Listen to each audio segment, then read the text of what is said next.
I'm here locked down in my living room, which also doubles as my studio. All around me are various forms of music technology. Things, toys, gadgets, gizmos, stuff. When I'm making music with this technology, it will always, to an extent, sound like this technology. This synthesizer, for example, makes a cute effort at sounding like a string ensemble.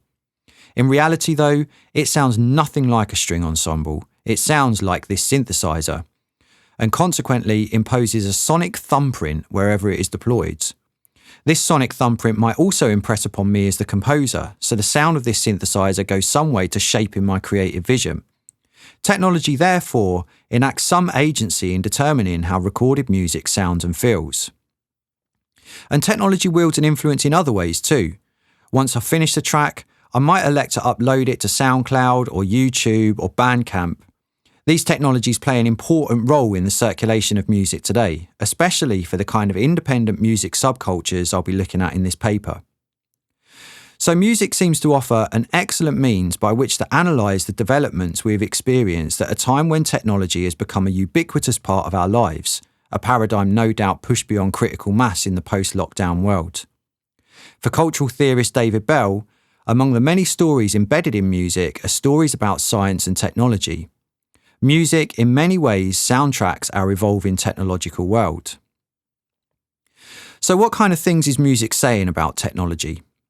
This paper will examine a negotiation between the social and the technological and the influence of this on the evolution of a musical form. The musical form is electronic bass music stalwart dubstep. Dubstep spawned in London during the early 2000s and migrated out of the city during a period of rapid innovation in consumer technology. The movement, for a while, became a kind of technologically mediated conversation between London and the shrinking world around it. You can see from this background image, the cover art to a recently released compilation album, that links between dubstep and high technology are pretty well taken for granted in 2020. I'm going to look at two things in this respect. How has technology contributed to the evolution of dubstep, and what degree of agency does the technology actually have? The latter point inspires mixed opinion. The scholarly consensus advises against giving technology too deterministic a role in the evolution of cultural phenomena. Nevertheless, in his 2012 book How Music Works, veteran musician and record producer David Byrne devotes 2 whole chapters to technology's hand in shaping music. Likewise, in the 2016 documentary film 808, David Hueter, one of the world's foremost electronic dance music producers, claims that all musical revolutions begin with new technology. So, regarding this evolution of cultural phenomena, here's an example of the way that dubstep has changed over the last 15 years. Firstly, here's a clip from a 2006 track by dubstep pioneer and South Londoner Loafer.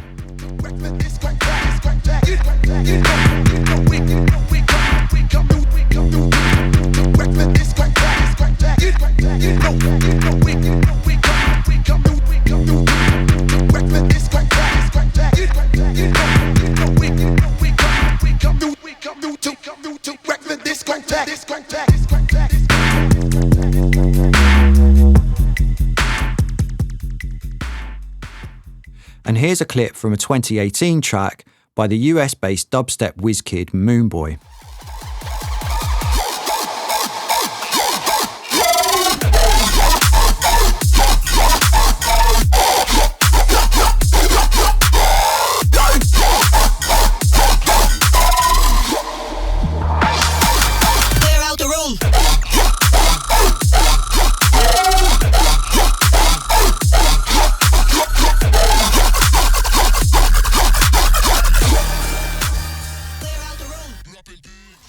The difference in musical sensibility is huge.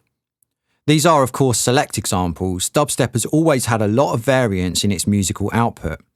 To keep this presentation manageable, though, I'm working within a prevalent narrative which sees dubstep emigrate from nocturnal, underground London to be repatriated in America by the polychromatic EDM behemoth, where a mutant strand of dubstep has held fast for the best part of a decade. Supplementing the audio examples, these photos offer a good visual illustration of this narrative. On the left is Loafer circa 2006, the archetypal UK urbanite. On the right, Moonboy circa 2018, a fluorescent and neotenous post-emo funster.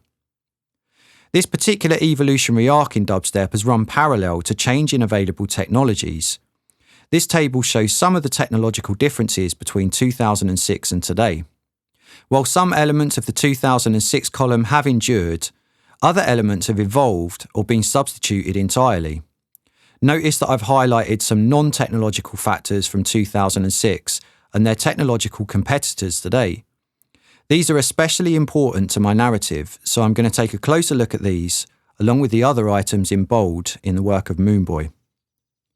Moonboy has a strong and charismatic online presence.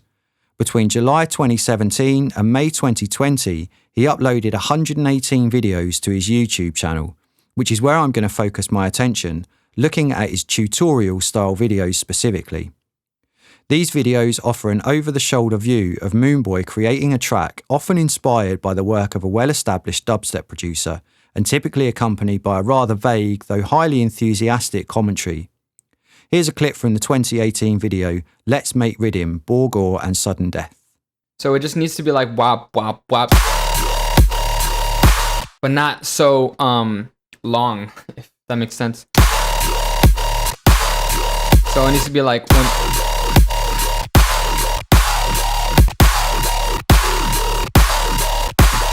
I'm gonna put 1, 2. So I can have a little variation between each yoi. But I'm gonna have this one go longer, the note.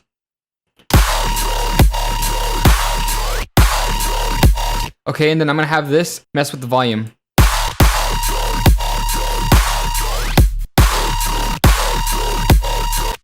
Right now, really, I'm not doing anything that serious. It's more of like I'm tweaking each sound to create a bass that I like. I don't know.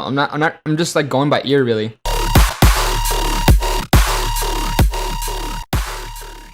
You might notice in this video that Moonboy's creative practice is centered on the virtual instrument Serum. Serum was released in 2014 by the developer Transfer Records. In this paper, Serum represents the evolution of third-party plugins that over time proliferated, as shown in my table earlier. These plugins use a protocol that enable independent developers to create pieces of software that enhance the capabilities of digital audio workstations. It is this technological evolution that is most conspicuous in the change in sonics of dubstep. Serum resides in a kind of loose succession of virtual instruments that were popular among dubstep producers in their time. You can see from this slide Albino from 2006, Massive from 2008, and Serum from 2014, with the capabilities of each successive instrument increasingly more sophisticated than the last. While Moonboy does have videos that show him creating sound using other tools, it is Serum that seems to best enable him to quickly and fluently create tracks that reside in the same kind of sound world as those of his peers. The plugin features smooth morphing between waveforms, creative, dynamic filtering, flexible ways to alter sounds over time, and a chain of sound mangling effects in the signal path. So it lends itself well to the creation of complex, harmonically restless, and acoustically impossible timbres. This particular plugin seems all but indispensable to the sonic front end of this style of dubstep, and is indeed described by Moonboy in one of his videos as responsible for making dubstep what it is today. Serum gives this kind of dubstep its shock and awe quality, which is a point I will revisit later when I think about the agency of this technology. Moving on to another form of technology then, we've had a quick look at an example of changing audio tools, and I now want to think about the technological infrastructure within which Moonboy's video content resides. This is the web-based technology whose own evolution has played a very strong role in dubstep's vitality and its mutability over the last 15 years. First of all, it expedited the spread of dubstep beyond its urban UK enclaves, in which the music was originally disseminated via exclusive one-off acetate discs within a small community of localised fans congregated on modest dance floors. Digital technologies fast-tracked dubstep's dissemination into very different cultural locales, and consequently into the hands of what Justin Williams might call interpretative communities. Within these interpretative communities, certain aspects of migrant music can be ascribed value in ways that are unrelated to their original context. This gives music a freedom to assume radical new roles and take on radical new guises. A slightly anachronistic, but nevertheless illustrative example of dubstep's migration into an interpretative community is evident in the photos that I juxtaposed earlier, Loafer next to Moonboy. These two musicians clearly inhabit quite different cultural worlds. I must acknowledge here that web-based technologies aren't solely responsible for musical migration. Plenty of music has migrated historically without the aid of any technology at all. But technology's ability to magnify musical reach and rapidly decontextualize is an important component in this narrative. As well as dissemination, another important attribute of web-based technologies is their facilitation of musical interaction between fans and practitioners, enabling a discourse between people who reside way beyond the geographic peripheries of previously localized musical subcultures. This kind of interaction is central to Moonboy's online presence. The clip I played previously shows him sharing his creative process with other practitioners, and this is just one aspect of his community-oriented activity. Moonboy also gives away intellectual property freely, as well as sounds and software settings. He also encourages the exchange of multitracks so that members of the community can remix each other's work, promotes discussion and engagement on other social media platforms, sets up participatory activities, and reviews the work of aspiring producers. Here's another Moonboy clip that briefly indicates how his YouTube channel is just part of his online presence. So speaking of bass samples, a couple weeks ago I gave y'all a challenge, the Wobble Challenge. The rules were simple: create wubs in any shape or form, and I will feature the best ones and compile them for you in the next video. I'll put the link in the description where you can download them. So let's go through the submissions of the Wobble Challenge. Solaroid, that's so nasty. Good stuff. Nice. Oh my god. Fizz, that's so nasty. Wow. This kind of technological interaction is one of the ways that the movement's core ideas are kept in circulation. Technology here supports a network of pedagogy in which aspiring dubstep producers can learn concepts and techniques from their peers. The technology in this sense substitutes for the non-technological elements in my table earlier, the dance floor and the record shop, places where in the past conversations about dubstep and dubstep production would have largely taken place. But digital substitutes differ from these more organic environments. I've already discussed the ways that the translocality of the digital ecosystem can impact on the ways that ideas are contextualized, but another, almost contrary factor in the dubstep narrative is digital technology's retentiveness. Hermeneutics notwithstanding, this fidelity of transmission is completely unlike the exchange of ideas within a collective memory concentrated in places such as specialist club nights and record shops, where there's no physical means to calcify these ideas. In these organic environments, concepts about things such as dubstep production are more likely to exist in a constant state of flux. Furthermore, digitally mediated communication seldom affords the kind of discursive nuance that takes place in a face-to-face exchange, and perhaps, therefore, results in a very different pedagogic dynamic than that which informed dubstep's gradual musical emergence in the early 2000s. Take, for example, the first Moonboy clip that I played. It is evident that his videos, like so many in the dubstep production tutorial genre, are weakly didactic. There is little airtime given to the rumination of concepts. Instead, these videos revolve around straightforward mimetic practices. Watch me do this and copy it. In this regard, Jody Burland has recognised digital technology as a poor substitute for traditional collaborative pedagogy, encouraging instead a rather blind mimesis. Combine this with the fact that web searches for how to dubstep are dominated by weekly didactic videos fixated on one particular palette of timbres, and a dynamic starts to emerge that, perhaps, has a hand in reinforcing the dominance of the variant of dubstep to which Moonboy is attached, a style of dubstep that has endured for a decade and, as discursive evidence seems to suggest, forms the basis of most people's conception of the genre. Technology, then, seems to have a strong role in this dubstep narrative.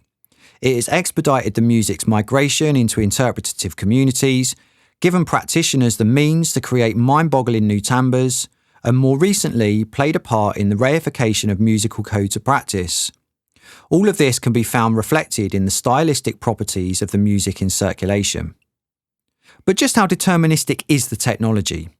Here I take a closer look at the balance of agency between social and technological. Moonboy's reliance on Serum seems to lean towards the technological determinism favoured by David Byrne and David Hueter. He reinforces this presumption in his video titled Dubstep Will Never Be the Same, New Plugin 2019, in which he reviews the plugin Faceplant. In practice though, when we see him using Faceplant, it is apparent that Moonboy is applying his Serum-derived sound creation sensibilities to a virtual instrument that is evidently capable of much, much more. This brings me back to the shock and awe thing that I mentioned earlier. The way that Moonboy uses Serum was not inspired by that piece of technology specifically. The core of his approach, using what's called a low-frequency oscillator to cyclically alter the timbre of a sound object, has its origins in the wobble bass in the mid-2000s. The wobble simply used a low-frequency oscillator to modify the brightness of a low-register sound. Use a bit of creative filtering to do this, and the result is a trademark. The wobble eventually evolved into onomatopoeic yoy basses and screech basses, which was informed by a discourse between producers, DJs and dance floors, taking the music into what I call a shock and awe paradigm. This saw the music increasingly structured around an onslaught of acoustically impossible, viscerally intimidating bass sounds. Producers wanted to shock one another, DJs wanted to shock dance floors, and dance floors wanted to be shocked. So Moonboy's use of Serum is informed by a discourse that drove the need for ever more astonishing drops, which is the musical moment when a dubstep track fully kicks in. By the time dubstep was really taking hold in America at the turn of the 2010s, this practice was encoded into the genre. Moonboy is therefore the recipient of a social discourse that has consciously and creatively put the technology to work. Meanwhile, on the other hand, we see technology substituting for practices that were hitherto organic, such as pedagogy, collaboration, the circulation of ideas, and especially collective memory. Technology expedites the circulation of ideas, but these ideas are also easily loosened from their prior contextual gravity. Furthermore, ideas become fixed in time in the placeless place of the web, rather than being continually locally negotiated. And then, of course, technology enables pedagogy, but does not always encourage a meaningful didactic structure or a fluid two-way exchange between pedagogue and learner. So the supposedly social aspects of the technology, i.e. video-oriented social media platforms, are, for dubstep, starting to look rather more technologically determined. On the other hand, the technological aspects, in this case the Serum plugin, are starting to look rather more socially constructed. We could therefore say that the dubstep narrative that I've outlined here, leading from Loafer in the mid-2000s to Moonboy today, has been moulded by a continual negotiation between social and technological factors, with agency oscillating between both parties. Serum might be responsible for the sound of a lot of modern dubstep, but it stands on the shoulders of social discourse and is deployed according to a paradigmatic continuum of creative practice. Social media technology might enable communities beyond the organic boundaries of time and place, but it also elbows its way into the mix through its crude synthetic capabilities. So when we think back to David Bell's idea that music contains embedded stories about science and technology, this seems especially true in the case of the technocentric, gleefully electronic and acoustically unrealisable form of dubstep favoured by Moonboy and his peers. Really though, when we listen to one of Moonboy's tracks, we are hearing the voice of technology as part of a discourse, sometimes louder, sometimes quieter, but nevertheless only part of a long conversation that began with London Talking nearly 20 years ago. Thank you.